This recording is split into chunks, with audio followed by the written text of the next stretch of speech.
Hi friends, welcome to my channel. Brahmamudi serial upcoming ఎపిసోడ్లో ఏం జరగబోతుందో ఈ రోజు మనం వీడియో చూసి క్లియర్గా తెలుసుకునేద్దాం. దానికంటే ముందు ఫస్ట్ టైం కనుక మన ఛానల్ చూస్తున్నట్లయితే ఈ ఛానల్ సబ్స్క్రైబ్ చేసుకోండి. అలాగే పక్కన ఉన్న గంట సింబల్ కూడా క్లిక్ చేసేయండి. ఇక వీడియోలోకి వెళ్ళినట్లయితే అనామిక కుట్రని సాక్ష్యాలతో సహా అందరి ముందు నిరూపించి అనామికను అరెస్ట్ చేసిన అప్పు, షాక్ లో రుద్రాని, సామంత్, రాహుల్ ఇందుకు అసలు సీరియల్ ఏం జరిగింది, నిజంగానే అనామిక కుట్రని అప్పు సాక్షులతో సహా అందరి ముందు నిరూపించబోతుందా, అసలు అనామిక కుట్రని అప్పు ఎలా తెలుసుకుంది, అసలు సీరియల్లో ఏదైనా జరగబోతుంది కనుక మీరు తెలుసుకోవాలి అనుకుంటే ఈ వీడియోని ఎక్కడ స్కిప్ చేయకుండా ఎండింగ్ వరకు చూసేయండి. అప్పుడే మీకు క్లియర్ గా అర్థమవుతుంది. అలానే మా వీడియోని ఇప్పటి వరకు కనుక లైక్ చేయాలంటే వెంటనే ఒక లైక్ చేసేయండి. సరేనండి, సీరియల్ ఏం జరగబోతున్నప్పుడు చూసి తెలుసుకుందాం.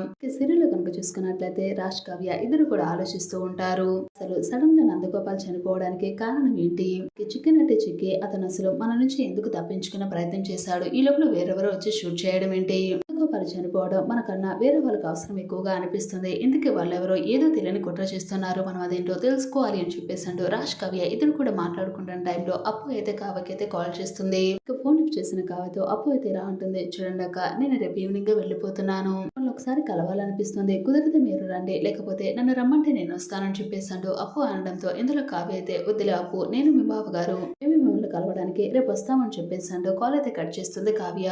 మరుసటి రోజు కావ్య రాశిని తీసుకొని ఇద్దరు కూడా అప్పును కలవడానికి అప్పు దగ్గరికి అయితే వెళ్తారు. ఇందులో అప్పు కళ్యాణ్ ఇద్దరు కూడా చాలా సంతోషంగా ఉంటారు. కానీ ఇంటికి వచ్చిన రాజ్, కావ్య అలానే వీరిద్దరి మొహంలో ఎటువంటి సంతోషం కనిపించదు, ఏదో పోగొట్టుకున్న వాళ్ళలాగా దిగులుగా కనిపిస్తూ ఉంటారు. ఇక ఇందులో అప్పు అయితే కావ్యను అడుగుతూ ఉంటుంది, ఏమైందక్క, మీ ఇద్దరిని చూస్తుంటే నాకు మమ్మల్ని కలిసినంత సంతోషం మీ మొహంలో కనిపించడం లేదు, ఎందుకలా డల్ గా ఉన్నారు, ఏమైనా జరిగిందని చెప్పేసాడు అప్పు అయితే కావ్యను అడుగుతూ ఉంటుంది. వీరిద్దరు ఏదో తెలియని సమస్యలో ఉన్నారని నాకు అనిపిస్తుంది, నిజాన్ని బయట పెట్టానని చెప్పేసాడు అప్పు అయితే కావ్యను అడుగుతూ ఉంటుంది. ఏమీ లేదులే అప్పు, ఎందుకు నువ్వు ఎలా చదువుకుంటున్నావు, నీ ట్రైనింగ్ ఎలా ఉంది, బాగానే ఉన్నావా అని చెప్పేసి అంటూ వాళ్ళని కవర్ చేసుకుంటూ రాజ్, కావ్య ఇలా చాలా క్వశ్చన్స్ వేస్తూ ఉంటారు. అప్పుని మాట్లాడుతూ ఉండగానే కావ్య అయితే మళ్ళీ ఆలోచనలో పడుతుంది. ఇందులో కళ్యాణ్ అయితే కావ్య దగ్గరకు వచ్చి, వదిన అసలు ఏమైంది, ఏం జరిగింది, ఎందుకలా డల్ గా ఉన్నారని చెప్పేసి అడుగుతాడు కళ్యాణ్. వెంటనే కావ్య అయితే అసలు 100 కోట్ల అప్పు గురించి, ఇదేమో నందగోపాల్ చనిపోవడం, సడన్ గా డెడ్ అయిపోవడం, వీటన్నిటి గురించి కూడా కావ్య అయితే కళ్యాణ్కి అయితే చెప్తుంది. ద్వారా నిజాన్ని తెలుసుకున్న కళ్యాణ్ ఒక్కసారిగా షాక్ అయిపోతాడు. వదిన అసలేంటిది, ఇంత భారాన్ని మీ గుండెల్లో మోస్తూ ఇంట్లో వాళ్ళందరి చేత ఇన్ని మాటలు అసలు మీరు ఎందుకు పడుతున్నారు, అసలు నిజం ఇంట్లో వాళ్ళందరికీ చెప్పేస్తే ఎటువంటి గొడవ ఉండదు కదా, కూడా మిమ్మల్ని ఏ మాట అన్నారు కదా, ఎందుకు మీరు అసలు ఇన్ని మాటలు పడాల్సిన పరిస్థితి అని చెప్పేసి అంటూ కళ్యాణ్ మాట్లాడుతూ ఉంటాడు కావ్యతో.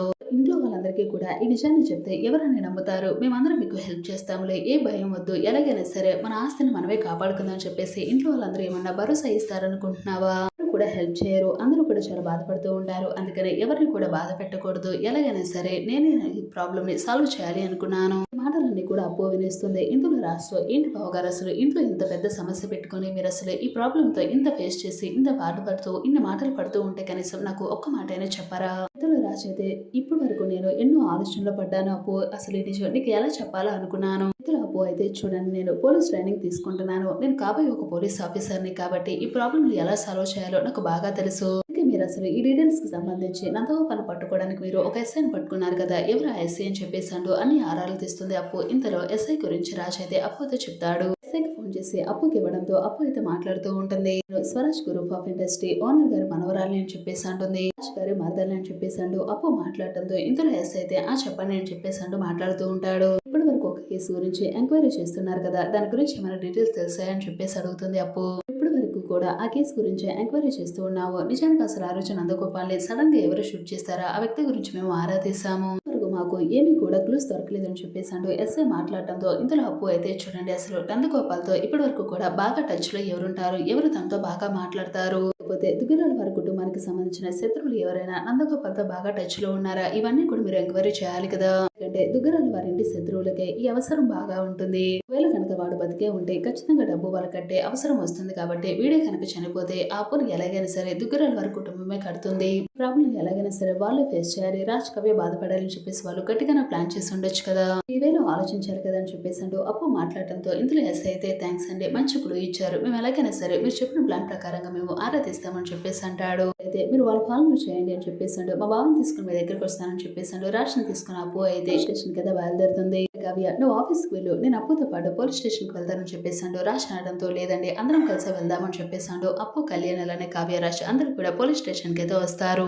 ఇందులో ఎస్ఐ అయితే అప్పు చెప్పిన ప్రకారంగా నందగోపాల్ కాల్ డేటా మొత్తం కూడా ఎంక్వైరీ చేస్తాడు. నందగోపాల్ ఫోన్ కాల్ డేటా తీసేసరికి అందులో రెగ్యులర్ గా రెండు నంబర్స్ మీద పద్దాక కాల్ చేసి మాట్లాడడం కనిపిస్తుంది. రెండు నెంబర్లు ఎవరియో గనక మనం ఖచ్చితంగా ఎంక్వైరీ చేస్తే ఖచ్చితంగా దొంగలు ఎవరో మనకు ఖచ్చితంగా కనిపెట్టేయచ్చు అని చెప్పేసి అంటుంది అప్పు. రెండు నెంబర్స్ ఎవరి అని చెప్పేసి ఎంక్వైరీ చేస్తారు. తీరా చూస్తే ఆ రెండు నెంబర్స్ కూడా అనామిక అలానే సామంతం అని తేలిపోతుంది. నిజానికి అసలు దిగ్గరాల వారి కుటుంబానికి శత్రువులు ఎవరన్నా ఉన్నారు అంటే అది అనామిక మాత్రమే. నిజానికి అసలు అనామిక నందగోపాల్తో ఇప్పటి వరకు టచ్ లో ఎందుకుంది? నిజానికి అసలు ఈ స్కామ్ మొత్తానికి కారణం అనామిక అని నాకు అర్థమవుతుంది.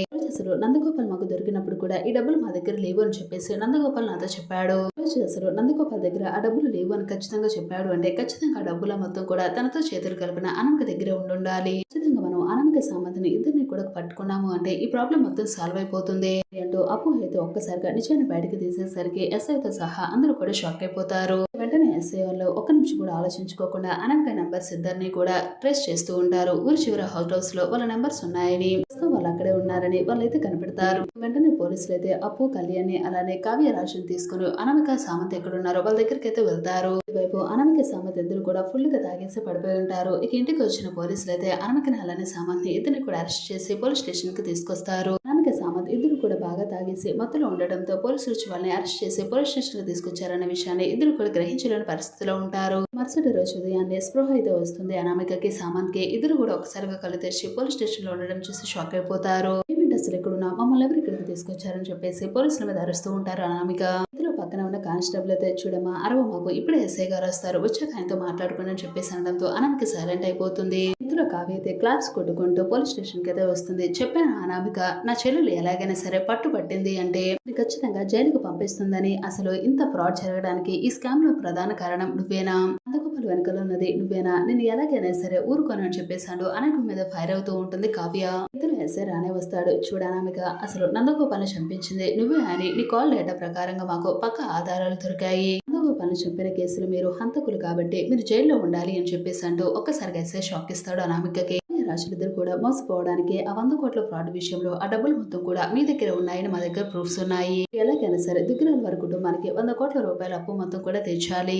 మీరు వాళ్ళకి ఇచ్చేసేసి వాళ్ళు కట్టిన ఆ డబ్బులు మొత్తం కూడా వెనక్కి వచ్చేసేలాగా చేసి చేసిన తప్పును తెలుసుకొని క్షమాపణ చెప్పి మీరు జైలుకి వెళ్ళాలి. ఇదే జరగబోతుంది అని చెప్పేశాడు. ఎస్ఐ షాక్ ఇస్తాడు సామంత్ కి. ఇంతలో సామంత్ అయితే అనామికతో ఎలా అంటాడు చూడనామిక నేను మొదటి నుంచి నేను నీకు చెప్తూనే ఉన్నాను నువ్వు పెట్టుకుంటున్నది కావ్య జోలికని. అసలు నువ్వు ఆ కావ్యని రెచ్చగొట్టొద్దు మనమే వృద్ధిలో పడతామని చెప్పేసి నీకు ఎన్నోసార్లు చెప్పాను. నువ్వు నా మీద నువ్వు మాత్రం నా మాట ఒక్కసారైనా వింటావా? కనీసం నన్ను అసలు పట్టించుకొని కూడా పట్టించుకోలేదు. నాకు చెప్పేది అన్నట్లుగా ప్రవర్తించావు. ఇప్పుడు చూడు నీతో పాటు నన్ను కూడా జైలుకి తీసుకుని వెళ్తాను అని చెప్పేసాడు. సామంత్ ఏదైతే అనామిక మీద చాలా సీరియస్ అవుతాడు. ఇందులో అప్పు రానే వస్తుంది. చూడండి ఎస్ఐ గారు నేను త్వరలో పోలీస్ ఆఫీసర్ అయ్యి ట్రాన్స్ఫర్ పెట్టించుకొని నేను ఇక్కడే ప్రమోషన్ తీసుకుని ఎస్ఐగా వస్తాను. అప్పుడు వీళ్ళకి ఎలా బుద్ధి చెప్పాలో నాకు బాగా తెలుసు అని చెప్పేశాడు. అనామికకు వార్నింగ్ ఇచ్చేసి అప్పు అయితే అక్కడి నుంచి వెళ్ళిపోతుంది. రాజ్ కావ్య ఇద్దరు కూడా చాలా సంతోషిస్తూ ఉంటారు. ఎందుకంటే అనామిక ఫ్రాడ్ వెనకాల కారణం మన అసలు నుంచి తెలుసుకొని అనామిక ద్వారా డబ్బులు మొత్తం కట్టించేసి ప్రాబ్లం మొత్తాన్ని సాల్వ్ చేసి ఇక తర్వాత జరిగిన విషయాన్ని ఇంట్లో వాళ్ళందరికీ చెప్తారు. అసలు 100 కోట్ల ఆస్తి వెనకాల ఫ్రాడ్ చేసిన అనామిక అని చెప్పేసి అసలు నిజం తెలియడంతో రుద్రాని ఒక్కసారిగా షాక్ అయిపోతుంది.